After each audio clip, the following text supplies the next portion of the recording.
North Korea won't start a war. Trump shouldn't launch an attack. Listen to the mainstream media and President Trump's National Security Advisor, McMaster, and you would conclude that war on the Korean Peninsula is imminent, right? You'd be wrong. The only way a war breaks out in Northeast Asia is if Washington starts it. Let me tell you why. The 50-year war between North Korea and its neighbor South Korea is over. North Korea lost. Dictator Kim Jong Un now presides over a dying society in the north, a prison camp full of about 25 million miserable, starving people masquerading as a country. North Korea lags in economic terms somewhere behind Ethiopia. In contrast, South Korea is an economic juggernaut.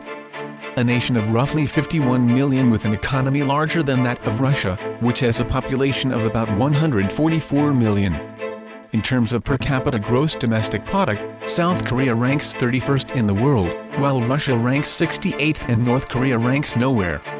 Kim's armed forces mirror his society's tragic condition.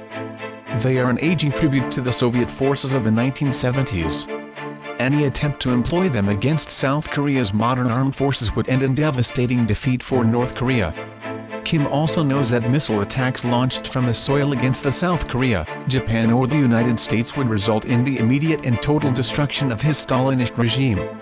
Chinese President Xi Jinping has told Kim in very clear terms that if Kim launches an attack on his neighbors or the United States, he is on his own.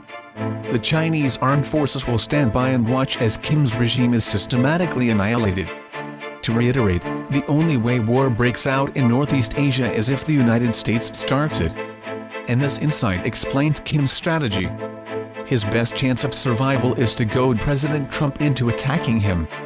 Then Beijing, despite the Chinese distaste for their North Korean neighbor, will be obligated to intervene to defend Kim's regime.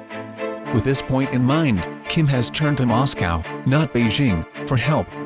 Moscow sees Washington's renewed interest in bringing down Kim as an opportunity. From Moscow's perspective, North Korea is useful insofar as it can be leveraged in a high-stakes game to bring Washington into conflict with not only North Korea, but more importantly with China.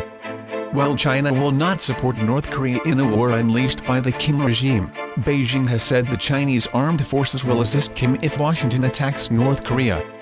To promote conflict with China, something President Trump made less likely with his wise diplomacy toward China, Moscow is willing to provide just enough technical assistance to create the illusion of capability in North Korea.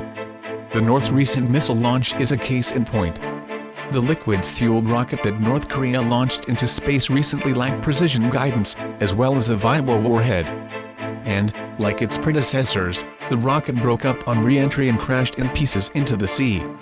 South Korean President Moon Jae-in summed up the 50-minute rocket test by saying it was not clear whether the communist nation has in fact built nuclear weapons, let alone perfected its missile technology. For Washington, the right course of action is obvious. Don't take the bait. As former Secretary of Defense Bob Gates warned some time ago, any future defense secretary who advises the president to again send a big American land army into Asia or into the Middle East or Africa should have his head examined. The sole beneficiary of a conflict between the United States and China is Russia. Like Serbia in 1914, North Korea is unpopular with virtually every nation in the world, including China. On the eve of World War I, The Guardian newspaper noted sarcastically that if it were physically possible for Serbia to be towed out to sea and sunk there, the air of Europe would at once seem cleaner. Most of the world would readily apply this description to North Korea. Of course, in 1914 not a single European statesman regarded Serbia as a country so important that every major power in Europe, and eventually the world, would go to war over its future. Yet, thanks to Russia's decision to mobilize its armies and back Serbia, that's exactly what happened. My advice to President Trump is simple: Mr. President, Moscow is inciting Rocket Man. Don't take the bait.